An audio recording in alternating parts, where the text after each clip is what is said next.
ॐ नमः सिद्धेभ्यः। ॐ नमः सिद्धेभ्यः। नमो अरिहन्ताणं नमो सिद्धाणं नमो आयर्याणं नमो उवच्छायाणं नमो लोये सव्यसाहुणम्। पंच परमेष्टि भगवान की जय। द्वादशांगमयी जिनवाणी माता की जय। चारित्र चक्रवर्ती 108 शांति सागर जी महामुनिराज की जय। संत शिरोमणि आचार्य भगवंत 108 श्री विद्यासागर जी महामुनिराज की जय। परम पूज्य अभिनवाचार्य श्री समय सागर जी महाराज की जय। परम पूज्य मुनिपुंगव गुरुदेव श्री सुधा सागर जी महाराज की जय।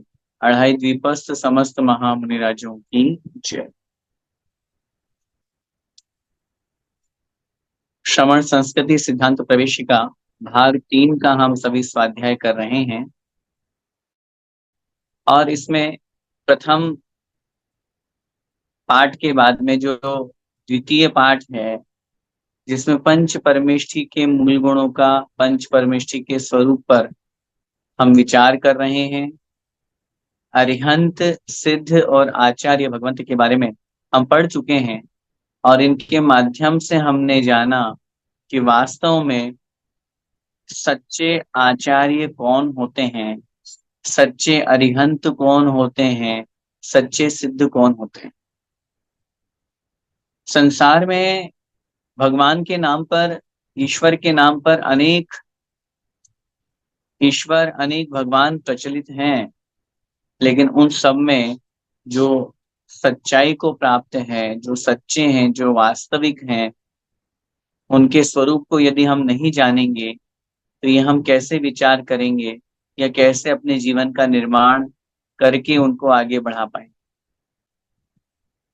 जिस तरह एक नाव हुआ करती है, उस नाव के सहारे से, उस नाव के माध्यम से हम नदी पार करते हैं, हम उस समुद्र को पार कर लेते हैं।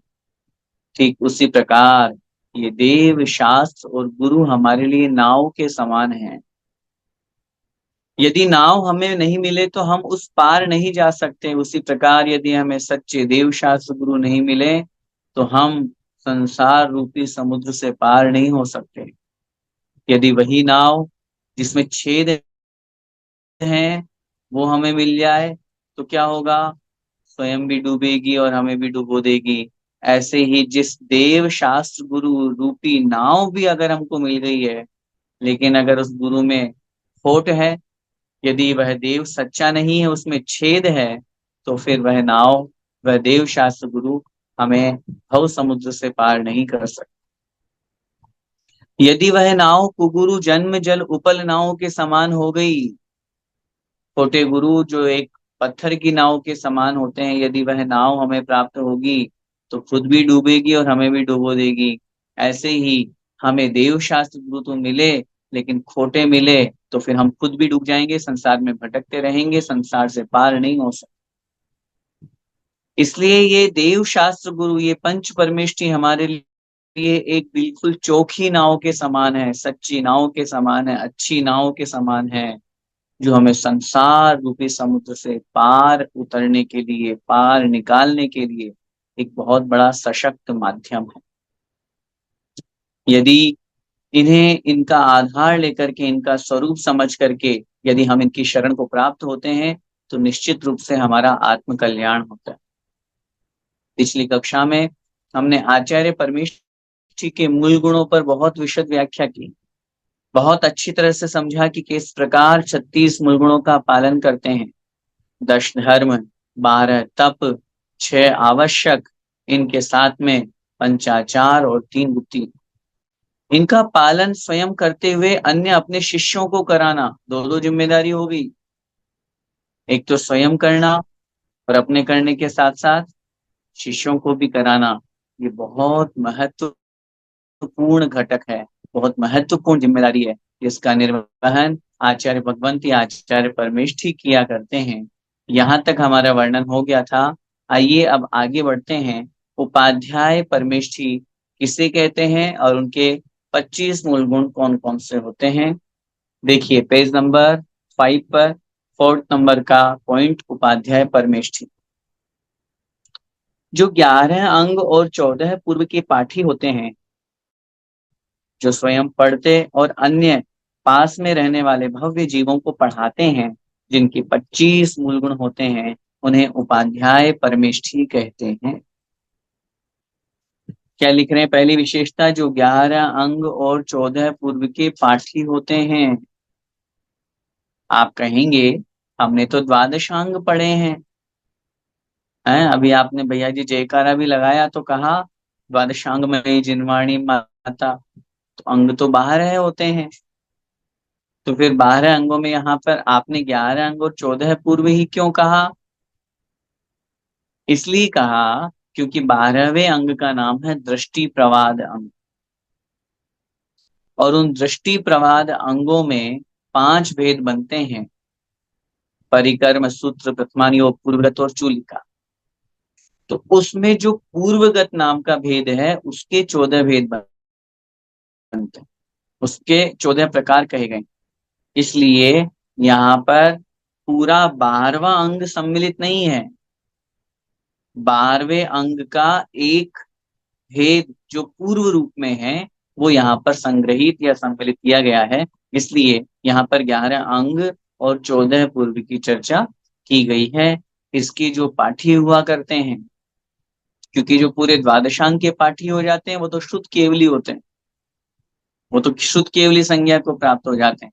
इसलिए बात उपाध्याय की चल रही है। इसलिए यहाँ पर अपन को समझना है 11 अंग और 14 पूर्व। और इसके साथ में आगे लिख रहे हैं, जो स्वयं पढ़ते हैं और अपने पास में रहने वाले भव्य जीवों को पढ़ाते हैं। गुरु आज्ञा से जो शिष्यों को पढ़ाने का कार्य करते हैं, क्योंकि उपाध्याय भी एक पद है। उपाध्याय जो बनते हैं वे भी अपने शिष्यों को, अपने साथ में रहने वाले साधुओं को, अन्य श्रावकों को पढ़ाते हैं, क्योंकि उनके पास विशेष ज्ञान होता है। 11 अंग 14 पूर्व के अगर वो पाठी हैं तो डेफिनेटली उनके पास विशेष ज्ञान होगा। इतना अध्ययन उन्होंने किया है, इतने शास्त्रों को उन्होंने पढ़ा है, इसलिए वे अन्य को भी पढ़ाते हैं। जो 25 मूल गुणों के धारक हुआ करते हैं उन्हें उपाध्याय परमेष्ठी कहते हैं। अब वो 25 मूल गुण कौन कौन से होते हैं? उन 25 मूल गुणों में 11 अंग और 14 पूर्व यहाँ बता रहे हैं। आइए देखते हैं उपाध्याय परमेष्ठी के 25 मूल गुण। उनमें सबसे पहले 11। प्रथम ही आचारांक गणी, दूजो सूत्र कृतांग, ठाण अंग तीजो सुभग, चौथो समवाया, व्याख्या पन्नति पांचमो, ज्ञाति कथा षट जान, पुनि उपास का अध्ययन है, अंतःकृत 10 ठान, अनुत्तरण उत्पाद 10, सूत्र विपाक पिछान, बहुरी प्रश्न व्याकरण जुत, 11 अंग प्रमाण। 12 अंग हुआ करते हैं। उन 12 अंगों में से दृष्टि प्रवाद नाम का जो 12वां अंग है उसको छोड़ करके शेष 11 अंगों को यहाँ पर कहा गया है। प्रथम ही आचारांग गणी। प्रथम ही माने पहला, आचारांग गणी, आचारांग को गिनना चाहिए, गणी माने गिनना। पहले अंग का नाम है आचारांग। दूजो सूत्र कृतांग, दूसरा अंग है सूत्र कृतांग। ठाण अंग तीजो, सुभग माने सुंदर, बहुत अच्छा। ठाण अंग माने स्थानांग।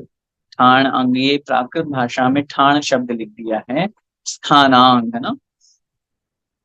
चौथो समवायांग, और चौथे नंबर का जो अंग है उसका नाम है समवाय।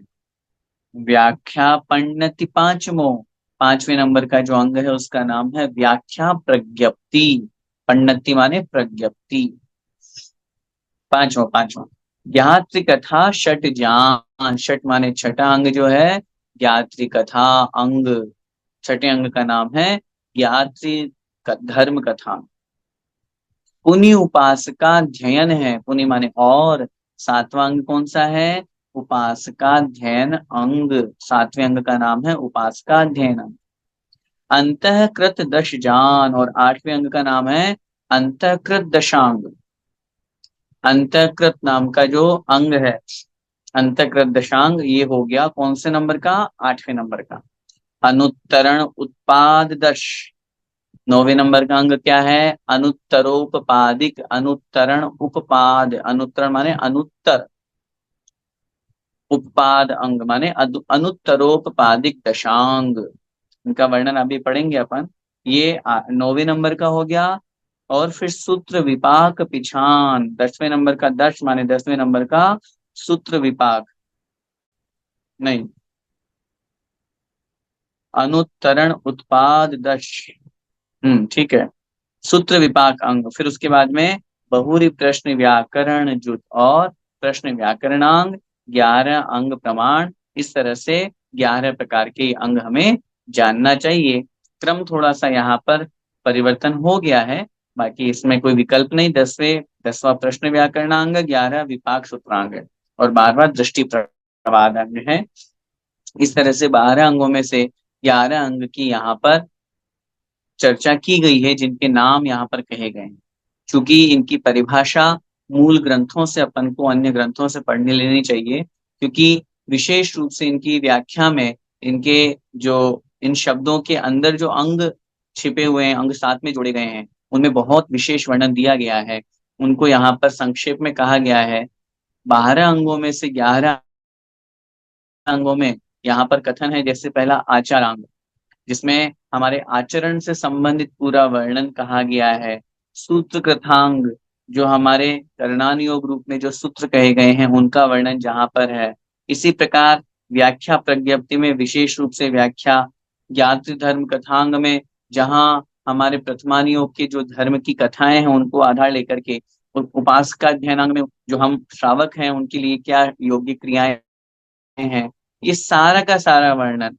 अनुत्तरोपाधिक दशांग में ऐसे मुनि महाराज जिनको आयु के अंत में दारुण उपसर्ग हुआ, और वो उस उपसर्ग को सहन करके अनुत्तरों में उत्पन्न हुए, उनका वर्णन यहाँ पे। जो प्रत्येक तीर्थंकर के शासन काल में 10-10 मुनि महाराज ऐसे होते हैं, ऐसे ही अंतःकृत दशांग, ऐसे केवली भगवान जो केवल ज्ञान को प्राप्त करके मोक्ष हुए, लेकिन जिनके ऊपर शरीर घाती उपसर्ग होकर के और आयु के अंतर्मुहूर्त में जो केवल ज्ञान को प्राप्त करके और मोक्ष चले गए, ऐसे प्रत्येक तीर्थंकर के शासन काल में 10-10 मुनि महाराज विशेष हुआ करते हैं। उनका वर्णन जिनमें है वह कहलाता है अंतःकृत दशा। इस तरह से ये वर्णन यहाँ पर अंग रूप में कहा गया है। इन 11 अंगों के साथ में उपाध्याय परमिष्टि 14 पूर्व के भी पाठी होते हैं, तो आइए उन 14 पूर्व के नाम भी हम यहाँ जान लेते हैं। उत्पाद पूर्व अग्रायणी, तीजो वीरजवाद, अस्ति नास्ति परिवाद पुनि, पंचम ज्ञान प्रवाद। छठो कर्म प्रवाद है, सत प्रवाद पहचान, अष्टम आत्म प्रवाद पुनि, नवमो प्रत्याख्यान। विद्यानुवाद पूरव दशम, पूर्व कल्याण महंत, प्राणवाद क्रिया बहुल, लोक बिंदु है अंत। 14 पूर्वों के नाम यहाँ पर दिए गए हैं। उत्पाद पूर्व, उसके बाद अग्रायणी माने अग्रायणी पूर्व, तीजो माने तीसरा, वीरजपाद माने वीर्यानुवाद, चौथा अस्ति नास्ति परिवाद अर्थात अस्ति नास्ति प्रवाद, पुनि माने और, पांचवा ज्ञान प्रवाद अंग पूर्व, छठो कर्म प्रवाद है, छठा कर्म प्रवाद, सत प्रवाद पहचान, सातवां जो है वो सत्य प्रवाद पूर्व, अष्टम आत्म प्रवाद पुनि, आठवें नंबर पर आत्म प्रवाद पुनि माने और, नवमो प्रत्याख्यान, नौवें नंबर पर प्रत्याख्यान प्रवाद पूर्व, 10वां विद्यानुवाद पूर्व दशम, 10वें नंबर पे विद्यानुवाद पूर्व, और पूर्व कल्याण महंत अर्थात कल्याणवाद पूर्व कल्याण, कल्याणवाद पूर्व, महंत माने महान, पूर्व शब्द आगे लगा दिया क्योंकि यहाँ छंद लिख रहे हैं। अर्थ में अपन बोलेंगे 10वें 11वें नंबर का जो पूर्व है उसका नाम है कल्याणानुवाद पूर्व। और फिर उसके बाद में प्राणवाद माने प्राणवाद, प्रवाद नाम का पूर्व, क्रिया बहुल माने क्रिया विशाल नाम का, बहुल माने बहुत विशाल। तो 13वें नंबर पे क्रिया विशाल, और लोक बिंदु है अंत, और अंतिम जो है लोक बिंदुसार नाम का पूर्व है। इस तरह से ये 14 पूर्व आचार्यों ने कहे हैं। जो 11 अंग और इन 14 पूर्व के पाठी हुआ करते हैं वो उपाध्याय परमेष्ठी कहलाते हैं। अब एक महत्वपूर्ण बात, इन 11 अंग और 14 पूर्वों की जब हम चर्चा करते हैं तो आचार्य श्री एक बहुत अच्छी बात कहते थे। 14 पूर्व, या आप कभी जब जिनवाणी की पूजा करते हो, मैंने आपके सामने जो सार्थक जिन पूजा जो पहले आप लोगों के बीच में आई थी, उसमें मैंने जिनवाणी की जो पूजन अपन करते हैं सरस्वती पूजन के नाम से, उसमें जयमाला में का अर्थ भी सबका दिया हुआ है। तो जयमाला के अर्थ में हमने प्रत्येक अंग के कितने पद हैं, जैसे पहलो आचारांग बखानो पद अष्टादश सहस प्रमाणो, दूजो सूत्र कृतम अभिलाषम पद 36 सहस गुरु भाषम। 18,000 पद, 36,000 पद, इस तरह से उन पदों की हमने वहां पे गणना की है। अब उस गणना में आप ये देखेंगे कि 12वां जो अंग है, कुल जो, अगर आप 112 कोटि बखानो लाख 83 ऊपर जानो, 58 सहस पंच अधिकाने, ये सब पद अंग सर्व पद माने, ये वाली बात। तो 112 करोड़ 83 लाख 58,000 5 पद, ये कुल 12 अंगों के पद है। इन 12 अंगों के कुल पदों में जो 11 अंग है, ध्यान से सुनिएगा मेरी बात, 112 करोड़, जो मैं मोटा मोटी बोल रहा हूं, अभी मैंने संख्या आपके सामने बोली है, उन 112 करोड़ में से 11 अंगों के कुल जो पद हैं वो तो लगभग 4 करोड़ ही हैं। 112 जो टोटल बन रहे हैं करोड़ों में, उनमें से 11 अंगों के कुल कितने हैं, लगभग 4 करोड़। और 108 करोड़ प्लस जो है वो बन रहे हैं 12वें अंग मात्र के। अब आप समझ सकते हैं इस चीज से कि 12वां अंग जो दृष्टि प्रवाद अंग है वो कितना विशाल होगा, उसका समूह कितना होगा, उसमें वर्णन कितना होगा। इसीलिए वो जो विशेष समूह रूप वर्णन है वो है पूर्व रूप में, 14 पूर्व रूप में जो भी अपन ने पढ़ा। आचार्य श्री कहते थे अंग जो है वो तो नदी के समान है, और पूर्व जो है वो समुद्र के समान विशाल है। नदी छोटी होती है और समुद्र विशाल होता है, तो अंग छोटे हैं, लेकिन जो ये 14 पूर्व है ये समुद्र के समान विशाल है। तो इस प्रकार इन पूर्वों को आप छोटा मोटा मत समझिएगा, ये पूर्व समुद्र के समान, इनमें ही सबसे ज्यादा पद माने गए हैं, और एक पद में श्लोकों की संख्या जो बताई गई है। तो आप जरूर इस विषय को देखिएगा, क्योंकि वहां पर अभी हम बात करेंगे तो इतने सारे श्लोक, इतने सारे हैं, वर्तमान में हम उसको एक जिनवाणी के रूप में भी विभाजित नहीं कर सकते। और जैसा कि हम सभी जानते हैं, पहले भी आप लोगों को बताया गया है कि 12 अंगों में से या पूर्व में से हमारे मध्य में वर्तमान में एक भी अंग और एक भी पूर्व नहीं है। अब जब एक भी अंग और एक भी पूर्व नहीं है तो फिर आप कहोगे तो वर्तमान में तो फिर कोई उपाध्याय ही नहीं है। 25 मूल गुण होते हैं, और अगर आपने कहा मूल गुण नहीं तो फिर उपाध्याय नहीं। 11 अंग और 14 पूर्व हमने पढ़े हैं, वो तो होते ही नहीं है। जब वो नहीं है तो उनके पाठी कैसे होंगे, उनको पढ़ने वाले कैसे होंगे, उनकी ज्ञाता कैसे होंगे। उत्तर मिलेगा, प्रश्न आपने बहुत अच्छा किया, लेकिन उसके उत्तर में ये भी समझिए कि उपाध्याय परमेष्ठी के ये 25 मूल गुण अंग और पूर्व रूप में कहे गए हैं, लेकिन इनका होना नियामक नहीं है। इसलिए नहीं है क्योंकि अन्य आचार्यों ने अन्य शास्त्रों में भी उपाध्याय परमेष्ठी की परिभाषा में लिखा है आचार्य भगवान नेमीचंद स्वामी महाराज द्रव्य संग्रह में लिखते हैं, जो रणत्त जुत्तो नित्यम धम्मो वदेशणे निर्दो सो उवझाओ अपा जदिवर वसो नमो तस्य। स्पष्ट रूप से वो लिख रहे हैं, क्या कहते हैं, जो रणत्य जुत्तो, जो रत्नत्रय से संयुक्त हैं, नित्यम धम्मो वदेशणे निर्दो, नित्य यानी हमेशा धर्म का उपदेश देने में तत्पर हैं, सो उवझाओ अपा, वह उपाध्याय आत्मा है, यदिवर वसु नमो तस्य, जो यतिवरों में मुनि राजाओं में वसु माने श्रेष्ठ है, मुख्य है, प्रधान है, मैं उनकी वंदना करता हूँ, उन्हें नमोस्तु करता हूँ। कहने का मेरा तात्पर्य है, मात्र इन 25 मूल गुणों के द्वारा ही उपाध्याय की हम गणना करें, यह ठीक नहीं है। यह गणना हम, ये तो चतुर्थ काल में हुआ करते थे तो उस अपेक्षा से स्वीकार करेंगे, लेकिन वर्तमान में भी उपाध्याय परमेष्ठी का सद्भाव है, मानना चाहिए। इस अपेक्षा से जो संघ के शिक्षा देते हैं, पढ़ाते हैं, लिखाते हैं, आगे बढ़ाते हैं, गुरुआदेश से उन्हें भी उपाध्याय बनाया जाता है। अब ये अलग बात है, ये एक विचारणीय और खोज करने वाला प्रश्न है कि आचार्य श्री ने अपने संघ में किन्हीं को उपाध्याय नहीं बनाया।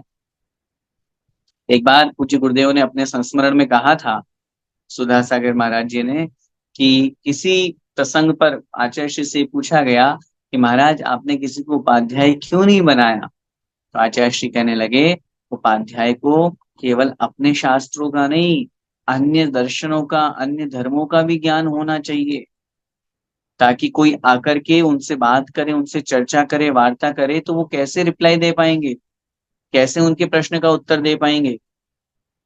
इसलिए अन्य शास्त्रों का, अन्य दर्शनों का भी ज्ञान हो, तब तो वो ज्ञानी कहलाएगा। बस इतना कह के आचार्य श्री रुक गए। इसका मतलब आचार्य श्री का भाव ये रहा होगा कि वर्तमान में ऐसा कोई हमें दिखता नहीं है, इसलिए हमने नहीं बनाया। लेकिन वास्तव में अपने शास्त्रों की ज्ञाता, और आज जैन समाज में आचार्य श्री ने अपने शिष्यों के माध्यम से जो आज उन्नति प्रगति हुई है, जिन शासन की महती प्रभावना हुई है, आज अपन देखते हैं पूज्य गुरुदेव सुधा सागर महाराज जी को, जिज्ञासाओं का समाधान ऐसे करते हैं, हम अपन अपनी जिज्ञासा पूरी नहीं हो पाती और उधर से समाधान मिलता है आगम के अनुसार। पूज्य मुनि श्री प्रमाण सागर जी महाराज को कैसे कैसे प्रश्नों का उत्तर दे करके वो समाधान किया करते हैं। ऐसे बहुत से मुनि महाराज आज भी, न केवल अपने आचार्य श्री के संघ में, अन्य संघों में भी बहुत से मुनि महाराजों ने, चाहे वो आदित्य सागर जी ने श्रुत समाधान नाम से है, इधर पूज्य मुनि श्री वीर सागर जी, निर्यापक श्रमण वीर सागर जी महाराज ने भी एक नाम अलग से देकर के और स्वाध्याय इस तरह से प्रश्नों का उत्तर देना शुरू किया। बहुत तरह से चल रहा है। तो कहीं ना कहीं ये उनकी ज्ञान की पराकाष्ठा है, ये उनकी ज्ञान की महत्ता है, जो उन्हें ऊंचाई तक ले जाकर के, उन्होंने तो अपना ज्ञान प्राप्त किया ही, लेकिन वो अन्य को देने में, अन्य को बांटने में लगे हुए हैं। धन्य है ऐसे मुनि महाराज, जो भले ही उपाध्याय पद से सुशोभित नहीं है, लेकिन ज्ञान से सुशोभित हैं, और वर्तमान में वो अपने ज्ञान की गंगा बहा रहे हैं। इस तरह उपाध्याय परमेष्ठी का स्वरूप अपन ने समझा। आइए आगे बढ़ते हैं। अब जो अंतिम परमेष्ठी, साधु परमेष्ठी है, वो किसे कहते हैं, उनके क्या मूल गुण होते हैं, उनका क्या स्वरूप होता है, सबसे ज्यादा समझने योग्य है साधु परमेष्ठी, क्योंकि साधु हमारे गुरु हुआ करते हैं, निर्ग्रंथ दिगंबर होते हैं, उनके चरणों में हम अपना जीवन समर्पित करते हैं। निश्चित रूप से उनके माध्यम से हमारे जीवन का निर्माण हुआ करता है। इसलिए कैसे होते हैं, उनका क्या स्वरूप है, आइए देखते। साधु परमेष्ठी, जिनके 28 मूल गुण होते हैं, जो ज्ञान, ध्यान और तप में लीन रहते हैं, जो आरंभ परिग्रह नहीं रखते हैं, और जो हमेशा आत्म साधना स्वरूप मोक्ष मार्ग में लगे रहते हैं, उन्हें साधु परमेष्ठी कहते हैं। क्या लिख रहे हैं, जिनकी 28 मूल गुण होते हैं, अभी पढ़ेंगे अपन 28 मूल गुण, और जो ज्ञान, ध्यान, तप में लीन रहते हैं, जिनका एक ही लक्ष्य है, एक ही भावना है, मुझे निरंतर ज्ञानाभ्यास करना है। फालतू की बातों में चित्त नहीं, गृहस्थी आएगा कुछ कहेगा उल्टे सीधे नहीं, मुझे तो बस अपनी साधना करनी है, अपना कार्य करना है। ध्यान और तप में हमेशा तल्लीन रहते हैं, जो आरंभ और परिग्रह नहीं रखते। आरंभ का मतलब होता है हिंसा। आरंभ का मतलब ऐसे कार्य नहीं करते जिसमें जीवों की हिंसा हो, और जिनके पास किंचित मात्र भी परिग्रह नहीं है, थोड़ा सा भी परिग्रह नहीं है, रत्ती भर भी, तिलतुष मात्र भी, एक धागा भी परिग्रह नहीं है, वो हमारे दिगंबर साधु, साधु परमेष्ठी कहलाते हैं, सच्चे गुरु कहलाते हैं। तो हमेशा आत्म साधना में लीन रह करके मोक्ष मार्ग में लगे रहते हैं, अपनी साधना में वृद्धि करते हैं निरंतर। बस मैं आज जहां हूं, मैं उससे ऊपर कैसे उठूं, मुझे संसार के पचड़ों में नहीं पड़ना, मुझे व्यर्थ की बातों में नहीं पड़ना। पंखा, कूलर, एसी, मोबाइल, लैपटॉप, रुपया, पैसा, इन सब से जो बहुत दूर हैं, जो वस्तु गृहस्थी के काम की है, वो अपने पास नहीं रखते। अपने पास तो पिच्छी, कमंडल और शास्त्र, ये तीन उपकरण उनके हैं, जिससे वो अपनी साधना करते हैं, अपना ज्ञानाभ्यास करते हैं, अपनी चर्या का पालन करते हैं, जीवों की रक्षा करते हैं। उन्हें साधु परमेष्ठी कहते हैं। इनके 28 मूल गुण कौन कौन से होते हैं?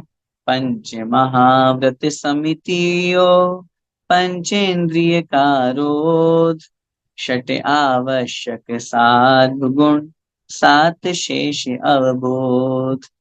पांच महाव्रत और समिति, पांच अर्थात पांच समिति, औ माने और, पंचेंद्रिय का रोध और पंचेंद्रिय निरोध, पंचेंद्रियों को संयमित करना, पंचेंद्रियों को जीतना। कितने हो गए? 15। षट आवश्यक साधु गुण, साधुओं के षट आवश्यक, छह आवश्यक कहे गए हैं, और सात शेष अवबोध, और सात जो गुण है शेष, सात शेष गुण, अवबोध माने जानना चाहिए। 28 मूल गुणों में इस तरह से ये 28 मूल गुणों के नाम यहाँ पर बताए गए। 5 महाव्रत, 5 समिति, पंचेंद्रिय विजय, 6 आवश्यक और 7 शेष गुण। इन 28 मूल गुणों में सबसे पहले 5 महाव्रत की चर्चा हम यहाँ पर करते हैं। कौन कौन से होते हैं पंच महाव्रत? देखिए जरा। हिंसा, अंधति, तस्करी, अब्रह्म परिग्रह, पाप, मन वच तन ते त्यागवो, पंच महाव्रत था। 5 महाव्रत की चर्चा यहाँ कर रहे हैं। हिंसा माने हिंसा, अंधत माने झूठ, तस्करी माने चोरी, अब्रह्म माने कुशील, और परिग्रह माने परिग्रह। पाप माने ये 5 पाप है, सभी हम जानते हैं। हिंसा, झूठ, चोरी, कुशील और परिग्रह। मन वचन ते त्याग वो, मुनि महाराज इन पांचों पापों का मन, वचन और काय, तीनों योगों से पूर्ण रूप से त्याग कर देते हैं। पंच महाव्रत थाय, उसी को पंच महाव्रत कहा जाता है। कहने का तात्पर्य है, आगे लिख रहे हैं, मन, वचन और काय से पांचों पापों का पूर्ण रूप से त्याग होना महाव्रत कहलाता है। 2 प्रकार के व्रत आचार्यों ने शास्त्रों में कहे हैं, एक महाव्रत, एक अणुव्रत। जहाँ पांचों पापों का एक देश त्याग होता है वह कहलाता है अणुव्रत, और जहाँ पांचों पापों का पूर्ण रूप से त्याग होता है वह कहलाता है महाव्रत। पूर्ण रूप से त्याग, किंचित मात्र भी हिंसा नहीं, भाव से भी हिंसा नहीं, वचनों से भी हिंसा नहीं, मन से भी हिंसा नहीं, कोई पाप नहीं, मन, वचन, काय, तीनों युगों से। अब ये बहुत कठिन है, पांचों पापों का मन से त्याग करना। बाहर बाहर से तो कर देंगे, लेकिन अगर मन में परिणाम आ गए तो, झूठ बोलने के मन में परिणाम आ गए, गलत भाव, किसी के प्रति विकार भाव आ गए तो, मन में भी अगर परिणाम आ गए ये वस्तु मेरे पास होनी चाहिए, अपरिग्रह महाव्रत में दोष लग जाएगा। ये 5 प्रकार के महाव्रत मुनि महाराज पालन करते हैं। आइए एक एक को हम देखते हैं, बहुत अच्छी तरह से यहाँ समझाया गया है। अहिंसा महाव्रत किसे कहते हैं? मन, वचन, काय से सर्वथा हिंसा का त्याग होने का नाम है अहिंसा महाव्रत। पूर्ण रूप से हिंसा, जहां त्रस और स्थावर जीवों की हिंसा का त्याग हो जाता है। हाँ, एक जब अणुव्रत को धारण किया जाता है तो स्थावर जीवों की हिंसा को छोड़ के त्रस जीवों की हिंसा का त्याग तो वहां पे भी हो जाता था। लेकिन जहां त्रस जीवों के साथ साथ स्थावर जीवों की हिंसा भी नहीं होगी। पृथ्वी का एक, जल का एक, अग्नि का एक, वायु का एक, वनस्पति का एक, ये स्थावर जीव हैं। और इसी के साथ में त्रस का एक। इन षट काय के जीवों की जो मन वचन काय तीनों योगों से विराधना नहीं करते, तीनों योगों से इनको कष्ट नहीं देते, इनकी हिंसा नहीं करते हैं, उसे कहते हैं अहिंसा महाव्रत। अब आप खुद सोचिए, अगर मुनि महाराज पंखा कूलर एसी हीटर का उपयोग करेंगे तो अहिंसा महाव्रत कैसे पलेगा? बोलिए, सोचिए। क्या पंखा कूलर एसी में जीव जंतु नहीं जलते, नहीं नष्ट होते, नहीं हिंसा होती?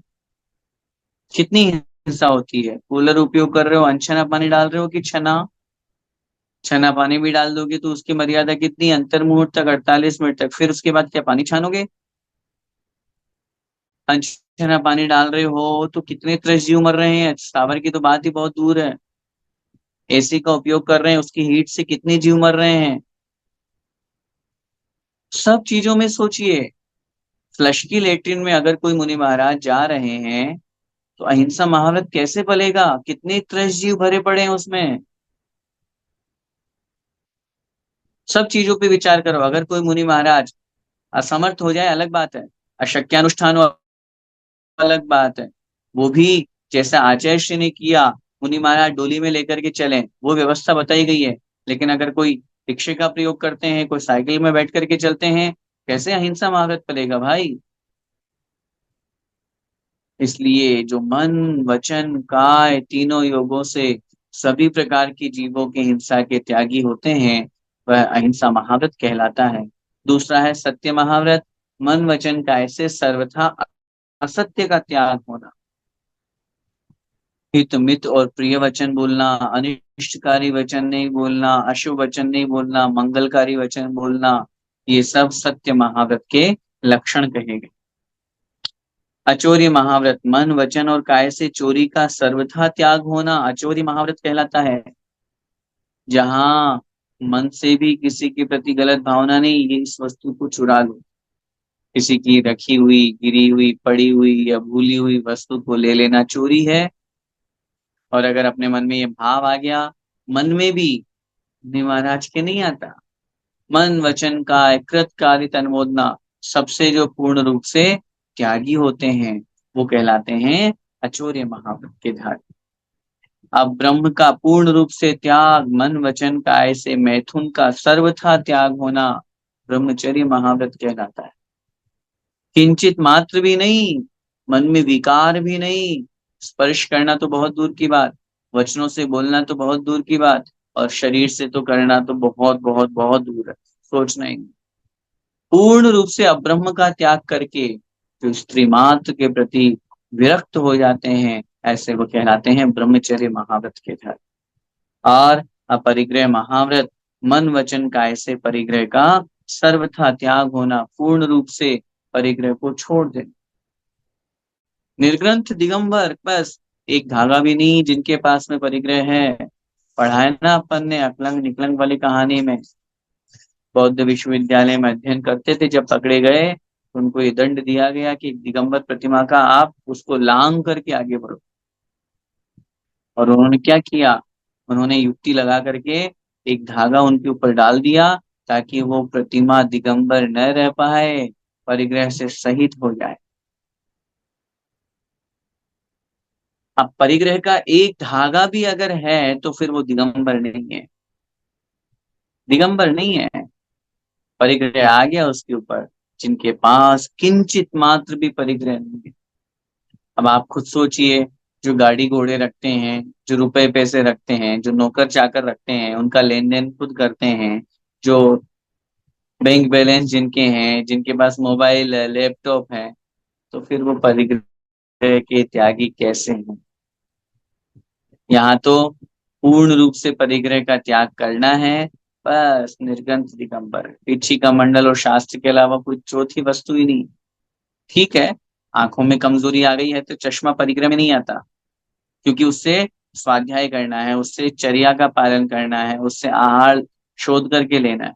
लेकिन हाँ, अगर मुनि महाराज कहे मेरे पास तो पांच पांच तरह के चश्मे होने चाहिए, आहार का अलग, स्वाध्याय का अलग, पब्लिक को दिखाने का अलग है।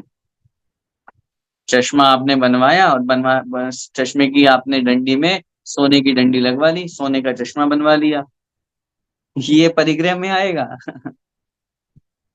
कोई पेंसिल है, कोई पेन है, ये स्वाध्याय के निमित्त भूत है, कुछ लिख रहे हैं। लेकिन वो कहे नहीं मेरे पास तो ये पेन होना चाहिए, इतने पेन होने चाहिए, सोने का पेन ला करके दो, सोने की माला, चांदी की माला, ये सब नहीं। विकल्प क्यों करना भाई? विकल्प छोड़ने के लिए ही तो मुनि बने हैं, और वहां भी अगर विकल्प रहे तो फिर क्या मतलब निकला? इसलिए इस तरह से पांच प्रकार के महाव्रत हुए। पांच समिति का पालन मुनि महाराज किया कर। यत्नाचार पूर्वक प्रवृत्ति करने का नाम समिति है।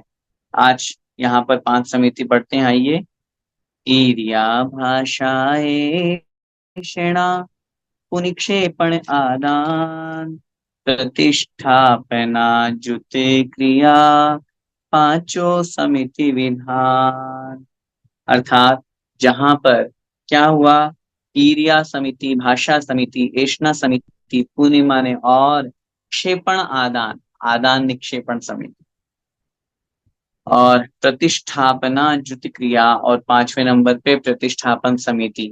ये पांचों समिति विधान, पांच प्रकार की समिति इस तरह से कही गई है।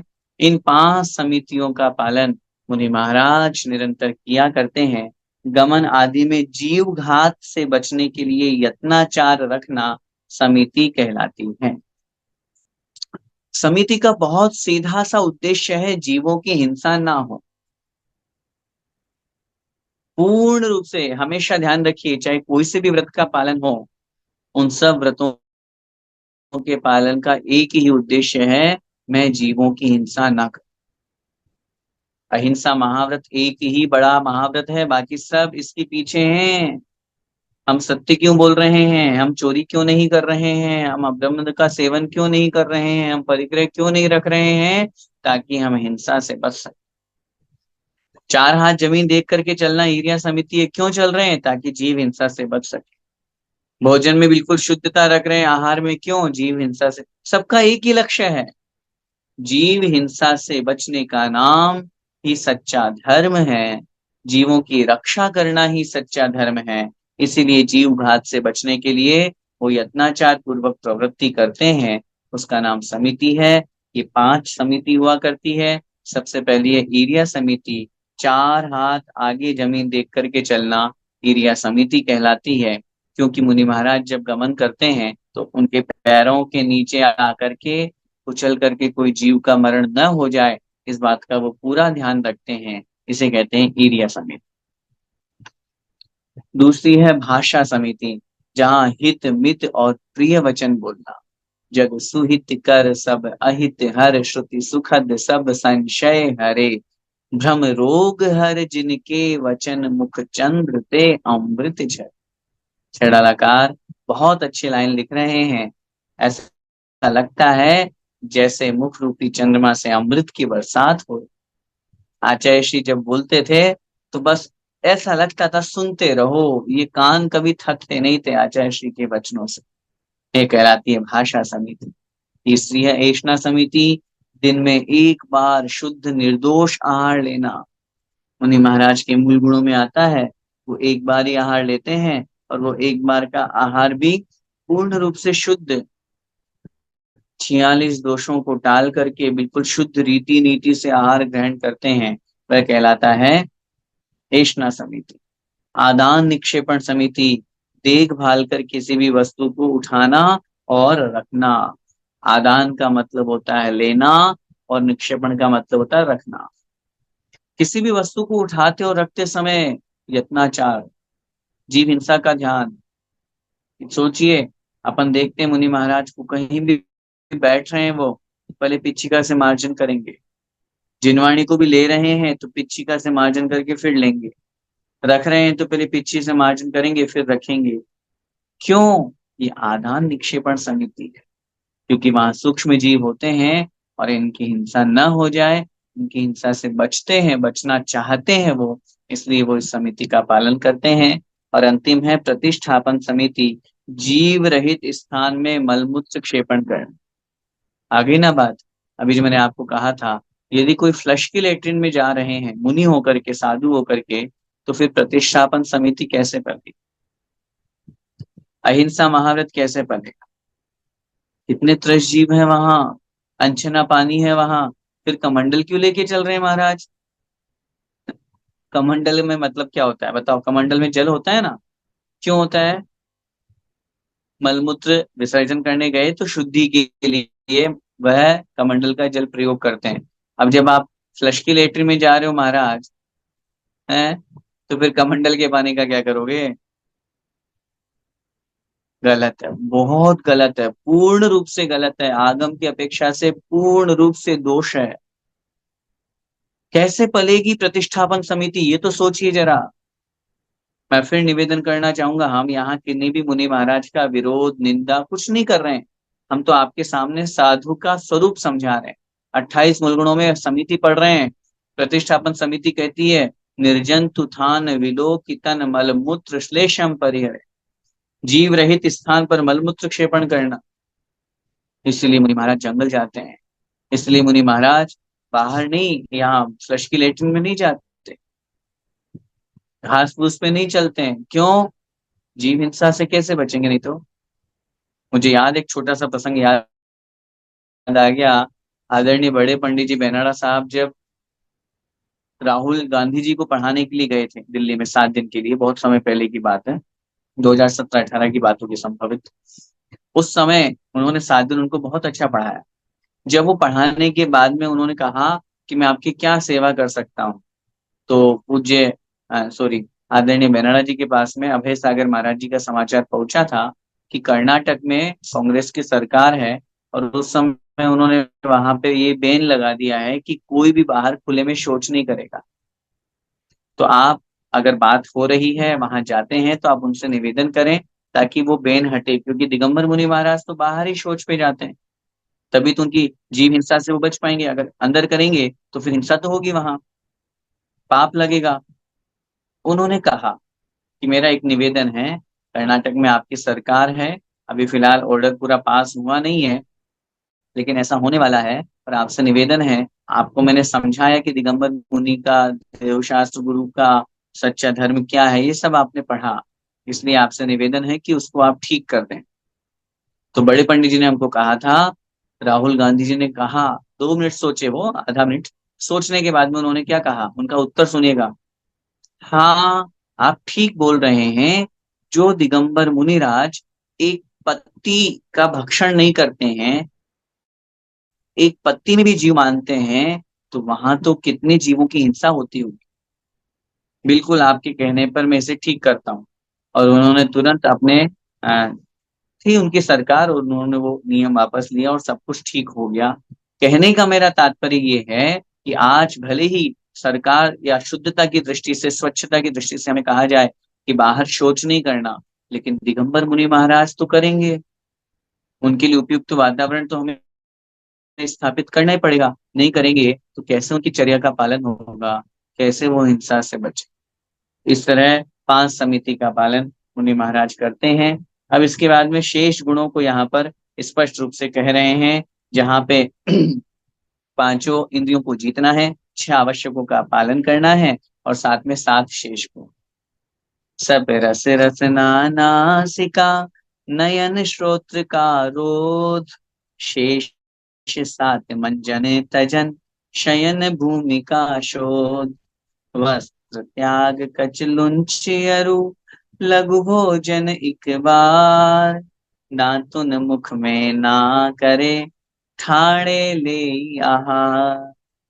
28 गुणों में 5 समिति और 5 महाव्रत अपन ने पढ़े। अब पंचेंद्रिय विजय, तो यहाँ क्या लिखा उन्होंने, सपरस रसना नासिका। सपरस माने स्पर्शन, रसना माने रसना, नासिका माने घ्राण, और नयन माने चक्षु इंद्रिय, श्रोत्र माने कर्ण इंद्रिय। इन पांचों का रोध माने निरोध करना। इनके विषयों को रोकना, इनके ऊपर विजय प्राप्त करना। ये नहीं स्पर्श इंद्रिय के वशीभूत होकर के, अरे बहुत गर्मी है भैया तुम तो एसी चलाओ। बिना एसी के बहुत से मुनिराज एसी का उपयोग करते हैं। कैसे स्पर्श इंद्रिय विजय होगी महाराज? कैसे अहिंसा महाव्रत पलेगा महाराज? स्पर्शन इंद्रिय पे विजय, सर्दियों में हीटर का प्रयोग नहीं करना, गर्मियों में एसी कूलर पंखे का प्रयोग नहीं करना। ये नहीं, नहीं नहीं मेरे को तो ये टेबल चुभती है, तखत पे कैसे सोऊं मैं, मुझे तो बहुत मोटे फोम वाली चटाई लाके दो। फिर स्पर्शन इंद्रिय कैसे होगी विजय? ऐसे रसना इंद्रिय पे विजय, जो कुछ मिल रहा है शुद्ध आहार ले, कह करके नहीं मेरे लिए ये बनाओ ये बनाओ, ये नहीं, अपनी रसना इंद्रियों को जीतना, आचार्य ने जीतना। कैसे उत्कृष्ट साधना करी उन्होंने, शक्कर और नमक का त्याग करके। आज हमारे भोजन में थोड़ा सा नमक कम होता है, हमें कितना विकल्प हो जाता है। उन्होंने अपनी रसना इंद्रिय को जीत लिया। ये कहलाती घ्राण इंद्रिय, अर्थात अपनी घ्राण इंद्रिय नासिका पर विजय प्राप्त करना। सुगंध और दुर्गंध में भेद नहीं करना।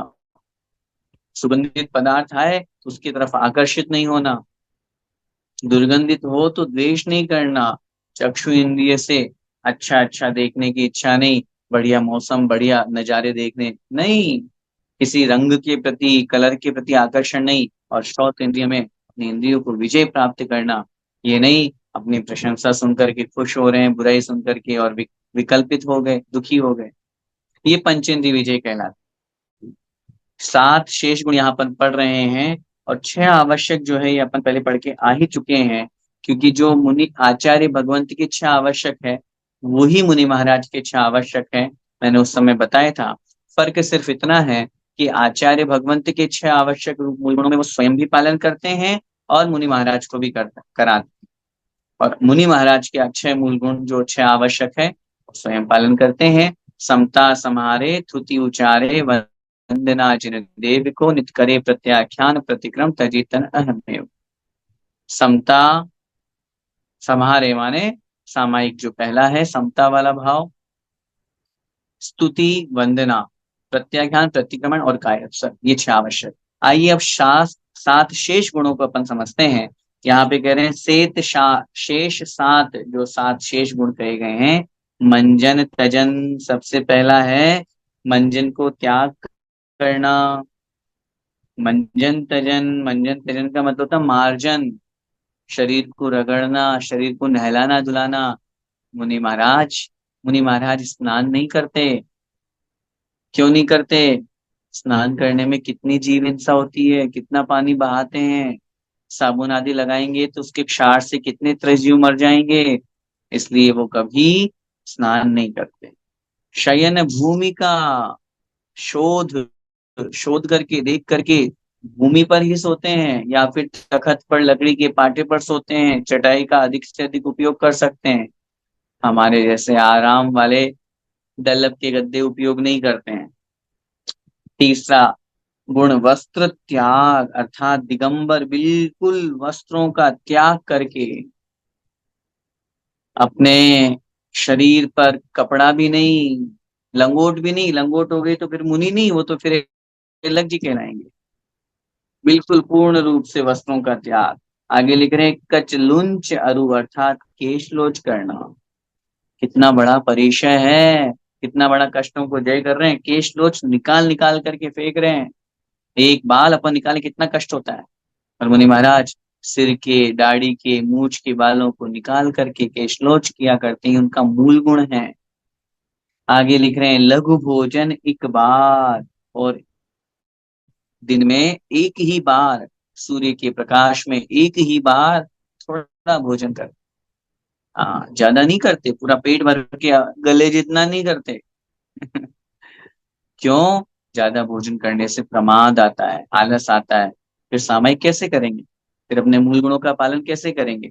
इसलिए एक बार आहार, वो भी बिल्कुल निरंतर आहार, कोई भी अंतराय हुआ तुरंत छोड़ देंगे। आगे लिख रहे हैं दातुन मुख से ना करे, और इसके बाद में है अपने मुख में दातुन नहीं करते हैं।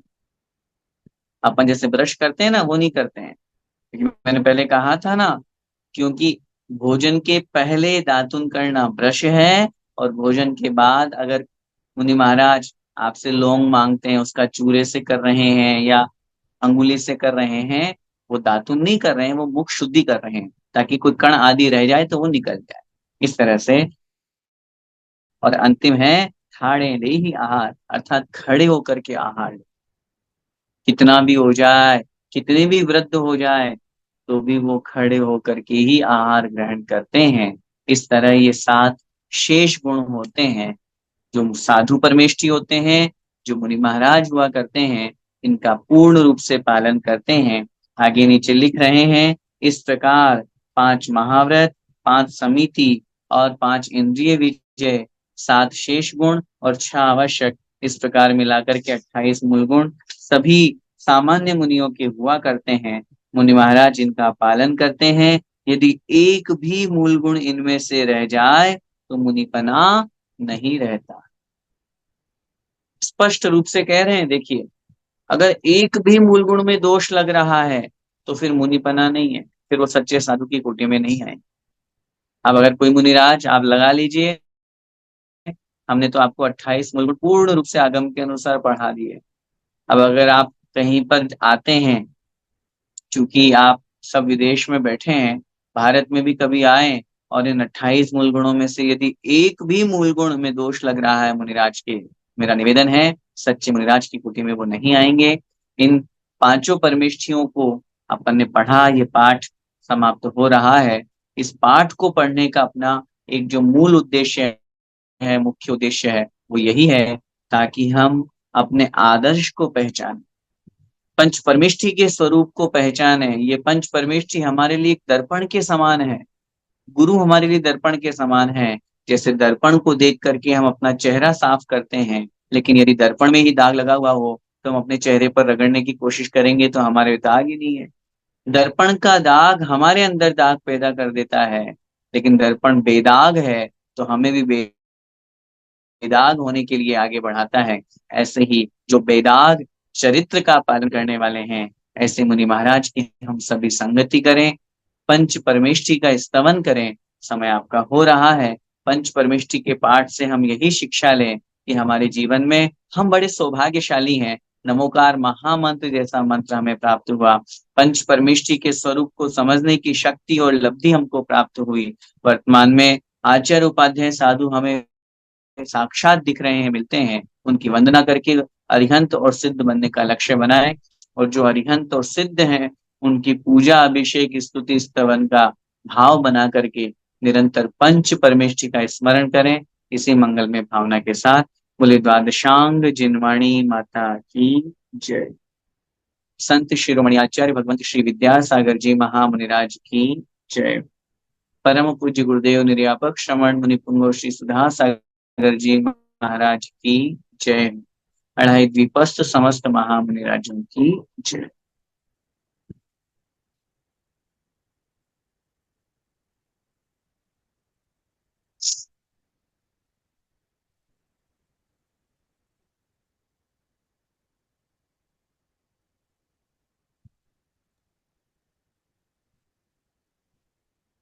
लोगों के बीच में जो हमारी क्विज हुई है उसका अनाउंसमेंट हो रहा है।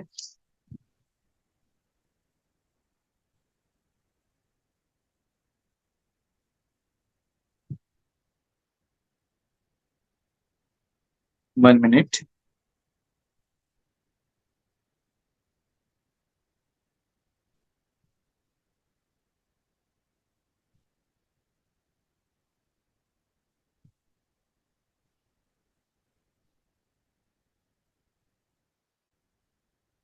आइए, क्विज नंबर 15 के 10 क्वेश्चंस जो है उन पे हम डिस्कस करते हैं। आफ्टर देन हम जो विनर्स हैं उनका अनाउंस करेंगे। पहला प्रश्न था, कल्प वृक्ष कितने प्रकार के होते हैं? Option A 1, option B 66, option C 10 और option D 18। Right answer is option C 10। कल्पवृक्ष जो है वो 10 प्रकार के हुआ करते हैं, जिनके माध्यम से भूमि के जीव वहां पर अपनी पूरी इच्छाओं को पूरा किया करते हैं। सेकंड क्वेश्चन रहा, तीर्थंकर पार्श्वनाथ के निर्वाण के पश्चात कितने वर्षों के बाद बालक महावीर का जन्म हुआ था? 248 वर्ष, 1001 वर्ष, 178 वर्ष या फिर 496 वर्ष? सही उत्तर है 178 वर्ष, 178। तीसरा प्रश्न, आचार्य श्री शांति सागर जी महाराज ने अपने 35 वर्ष के मुनि जीवन में कितने उपवास किए? 8,938 days, approx 24 years, 5 months and 27 days। Option B 7,938 दिन, अप्रोक्स लगभग 21 वर्ष 9 माह और 2 दिन। एंड ऑप्शन सी 9,938 उपवास, अप्रोक्स 27 वर्ष 2 माह and 23 days. Right answer is 9,938 उपवास, लगभग 27 वर्ष 2 माह और 23 दिन। हम समझ सकते हैं कि 35 वर्ष के दीक्षा काल में उन्होंने 27 वर्ष तो मात्र उपवास में निकाल दिए। कितनी कठोर साधना उन्होंने की थी। चौथा प्रश्न है, जम्बू द्वीप में कितनी चौबीसी होती है? ए 6, बी 7, सी 5 या डी 4? सही उत्तर है ए 6, क्योंकि हम चौबीसी पूछ रहे हैं और चौबीसी कहाँ?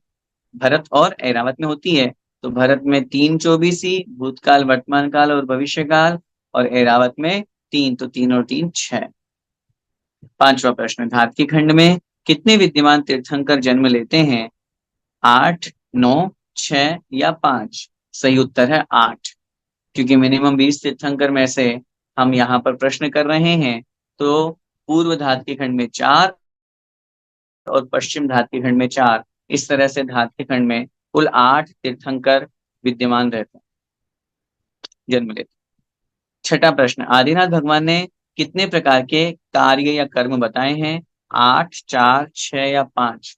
सही उत्तर है 6 कर्म। 80 कृषि, विद्या, वाणिज्य, शिल्प, इन 6 कर्म का उपदेश आदिनाथ भगवान ने दिया। सातवां प्रश्न है, सृष्टि को कौन चलाता है? सिद्ध भगवान, रिद्धिधारी आचार्य, खुद चलती है या ये सभी? सही उत्तर है सृष्टि स्वयं चलती है। सृष्टि का कोई कर्ता हरता धरता नहीं है, कि नहू न करे न धरे को, षड्द्रव्य मई न हरे को, सो लोक माहि बिन समता, दुख सहे जीव नित भ्रमता। इस तरह की यहाँ पर लोक भावना में पंडित दौलत राम जी ने भी कहा। आठवां प्रश्न, नव अनुदिश में देवों की ऊंचाई कितनी होती है? 14 हाथ की, 2 हाथ की, 1.5 हाथ की या इनमें से कोई नहीं? सही उत्तर है 1.5 हाथ। अनुत्तर वाले देव 1.5 हाथ के होते हैं और ऊपर जो अनुदिश वाले देव 1.5 हाथ के होते हैं, और अनुत्तर वाले जो होते हैं वो 1 हाथ के हुआ करते हैं। 1 हाथ जो है वो कितना होता है? 1.5 फुट का हुआ करता है। इस तरह से 1.5 हाथ है तो 1.5 गुणित 1.5 बराबर लगभग 3 फुट के जो है वो देव हुआ करते हैं। 9वां प्रश्न है, अढ़ाई द्वीप में कुल कितनी चंद्रमा है? 130, 133, 132? सही उत्तर है पूरे ढाई द्वीप में 132 सूर्य और 132 चंद्रमा है। तो चंद्रमा पूछे हैं तो 132 सही उत्तर। पुष्कराज में कुल कितने सूर्य हैं? Option A 72, option B 42, option C इनमें से कोई नहीं, ऑप्शन डी 24। सही उत्तर है 72। पुष्कराज में 72 सूर्य हुआ करते हैं। इस तरह से ये 10 प्रश्न हमारे सामने रखे गए थे और ट्रू और कॉन्ग्रेचुलेशंस टू ऑल। इस बार इन 10 में से 10 सभी प्रश्नों का सही उत्तर देने वाले लोग हमारे पास में बहुत सारे हैं। मैं कहूंगा श्रमण संस्कृति जीसीसी परिवार की तरफ से, हमारी तरफ से सभी विनर्स को बहुत बहुत बधाई। और आप लोग तालियां बजा करके उनका स्वागत सम्मान करें, क्योंकि 10 में से 10 अंक माने 100% रिजल्ट लेने वाले लोग 1 नहीं, 2 नहीं, 5 नहीं, 10 नहीं, 20, 25, 30, 50, 51, 51 लोगों ने 10 अबाउट 10 मार्क्स हासिल किए हैं। और नॉट ओनली 10 अबाउट 10, 51, 32 लोगों ने, 32 लोगों ने 10 में से 9 अंक हासिल किए हैं। तो ये प्रतियोगिता हमारी क्विज जो वीकली चल रही है, अपन समझ सकते हैं कि कितने अच्छे लार्ज स्केल पे है। और उन 51 लोगों का नाम मैं यहाँ पर अनाउंस कर रहा हूँ, 51 का जो मेरे पास लिस्ट आई है। अ, नीता जी शाह धुले, शशि जी जैन झांसी, श्रेयांश जी Kamlesh ji Jain Sanawad, Pallavi ji Jain Dubai, Monika ji Jain Dubai, Pranay ji Jain Dubai, Suman ji Jain Cochin, Vimlesh ji Jain Baraut, Nitin ji Chhabra Malpura, Nirmala ji सांवला Kota, Meenu ji Jain Qatar, Anila ji Jain Haridwar, Surekha ji Shah Ahmedabad, Anuradha ji Jain Imphal, Pushpalata ji Barjatya Mumbai, Gunmala ji Gandhi Bhiloda, Mahendra ji Chhabra Jaipur, Sarla ji Sethi Manipur, Manju Lata ji Chhabra Jaipur, Saroj ji Patni Mumbai, Madhu ji Shah Borivali Mumbai, Sonia ji Jain Ghaziabad and माया जी जैन दिल्ली, उषा जी शाह भिलोड़ा, सुनीता जी दोषी श्रीपुर, डॉक्टर ज्योति जी कदर पुणे से, भरत उमा रानी जी कतर से, अर्चना जी कासलीवाल इम्फाल, अनीता जी जैन उदयपुर, सरिता जी जैन इम्फाल, पुष्पा जी जैन बैंगलोर, सुमित्रा जी सेठी बगाईगांव, रेखा जी जैन आगरा, रंजू जी जैन बगाईगांव, प्रियंका जी जैन बगाईगांव, मंजू जी गोधा गुवाहाटी, किरण ji Jain Gaya, Ranjana ji Jain Pune, Kumud ji Jain Ahmedabad, Neelam ji Jain Imphal, Pinki ji Bakliwal Bongaigaon, Suchitra ji Jain Bongaigaon, Sudhir ji Jain Qatar, Manju ji Jain Sethi Ranchi, Neha ji Jain Dubai, Pushpa Devi ji Jain Dubai, Dilip ji Jain Dubai, Chetna ji Shah Himmatnagar, Pushpa Devi ji Jain Dubai, Sumer Chand ji Jain Tezpur and Rekha ji Jain Assam. इस तरह से इन 51 लोगों ने यहाँ पर 100% मार्क्स हासिल किए हैं। मैं श्रमण संस्कृति जीसीसी परिवार की ओर से आप सभी को बहुत बहुत बहुत बहुत शुभकामनाएं प्रेषित करता हूं कि आपने बहुत अच्छा परफॉर्म किया। और जो इस प्रतियोगिता को लार्ज स्केल पर सब लोगों तक पहुंचा रहे हैं, उन लोगों को भी बहुत बहुत शुभकामनाएं, बहुत बहुत बधाई। और आगे भी इसी तरह से हम इस प्रतियोगिता के माध्यम से अपना ज्ञानार्जन करते रहें, अपने ज्ञान में वृद्धि करें, यही मेरी मंगल भावना है सभी विनर्स को मेरी तरफ से और समस्त श्रमण संस्कृति जीसीसी परिवार की ओर से। और जो टेक्निकल टीम है जो पूरा ये देख रही है, देखिए क्वेश्चंस बनाना, उनको सेट करना, उनके रिजल्ट को पूरा सेट करना बहुत मुश्किल होता है। मैं हमेशा की तरह श्रमण संस्कृति डीसीसी टीम को भी धन्यवाद देना चाहूंगा, जिन्होंने अथक प्रयास और परिश्रम और मेहनत के माध्यम से ये क्विज आप लोगों तक पहुंच पाती है और आप उसके माध्यम से अपना ज्ञानार्जन करते हुए लोगों को ज्ञान के अंदर ज्ञान को वृद्धि में अपना सहयोग करते हैं। बहुत बहुत धन्यवाद।